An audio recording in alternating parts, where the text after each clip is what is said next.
సభ్యులందరికీ నా హృదయపూర్వక నమస్కారాలండి. ఈరోజు మనం మదర్ తెరిసా గురించి తెలుసుకుంటున్నామంటే ఆవిడ చేసిన సేవ అనేది అద్భుతం కాబట్టి మనం తెలుసుకోవడం జరుగుతుంది.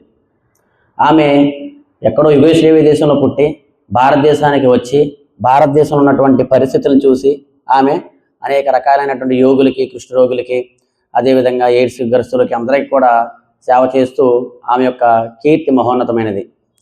ఆమె లేకపోయినా సరే ఆమె యొక్క స్ఫూర్తిని మనం ఈరోజు తలుచుకుంటున్నామంటే ఆమె చేసిన సేవల నిదర్శనము. ఇవి భావితరాల వారికి కూడా ఆదర్శంగా ఉండాలని మనం ఈ కార్యక్రమాలు కంటిన్యూ చేసుకుంటూ ఉండాలి. అశోక్ అనేది మాతృహృదయం అనే సేవా సంస్థ ద్వారా కూడా అనేక సేవా కార్యక్రమాలు చేస్తూ ఉంటారు.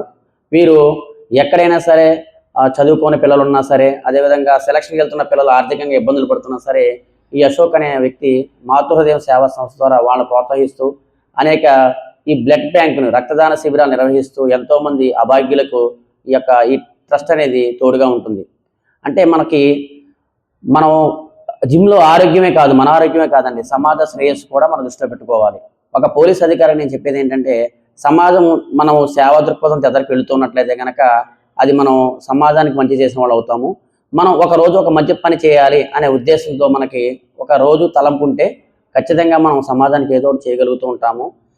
ముఖ్యంగా మనం రోడ్డు ప్రమాదాలు నివారించే క్రమంలో హెల్మెట్లు ధరించడము, సీట్ బెల్ట్ ధరించడము, తర్వాత అదేవిధంగా డ్రంక్ అండ్ డ్రైవ్ చేయకుండా ఉండడము, పరిమితమైన వేగంలో వాహనాలు నడపడం ద్వారా మనం ఈ ప్రమాదాలకు నివారించవచ్చు.